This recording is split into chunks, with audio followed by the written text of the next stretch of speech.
કોઈ બોલનારું છે નહીં, નાગરિક ધર્મ એ પહેલો છે, હા, એની ના જ નથી, સ્વીકાર્ય બાબત છે.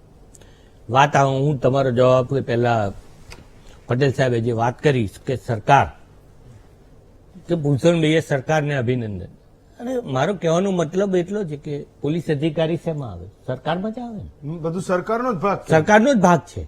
એટલે સરકાર તંત્ર પકડે તો એને છોડાવવા માટે કેવા લોકો બહાર આવે છે.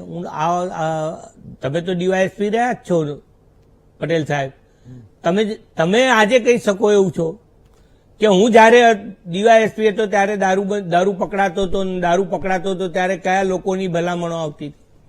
આજે પણ કેવા લોકોની ભલામણ આવે છે. આજે પણ માની લો કે કોઈકે મુખ્યમંત્રી બનવા માટે એવું કહેવું પડે કે અમને મત આપો તો અમે ગુજરાતને નશામુક્ત દારૂબંધીમાંથી મુક્ત. આવી વાતો આપણે જોઈએ જ છે. નહીં, પણ એવા લોકોને આ મંચ પર હું એના વિચારો વ્યક્ત કરવા દેવા માટે લોકોએ પણ નથી કરતા. લોકોએ નથી, પણ એ તો એક બાજુની વાત છે. જે રાજકીય બાબતો છે એનું મૂલ્યાંકન કરવું. મારી વાત એટલી છે કે સરકારી અધિકારી તરીકે ઇમ્તિયાઝ શેખ અધિકારી હોય, સાહેબ હેમંગભાઈ તમે મહિલાઓને જેમ અભિનંદન આપ્યા સારી બાબત છે, જનતાને અભિનંદન આપ્યા સારી બાબત છે, પણ ગુજરાતના એક નેતાએ ઇમ્તિયાઝ શેખ જેવા અધિકારીએ કરોડો રૂપિયાનું ડ્રગ્સ પકડ્યું હોય અને અભિનંદન આપ્યા હોય એવો એક જ દાખલો મને બતાવજો ને હેમંગભાઈ. નહીં બતાવી શકે. મારી વાત ક્યાં છે કે ગૌરંગભાઈએ ખૂબ સારી વાત કરી કે રાજ્યના ગૃહમંત્રી શ્રીને આ અંગે અમારું એનજીઓ અમે આ દિશામાં કામ કરવા માંગે. રાજ્યના ગૃહમંત્રી શ્રી પણ એ સકારાત્મક દ્રષ્ટિકોણ ધરાવે.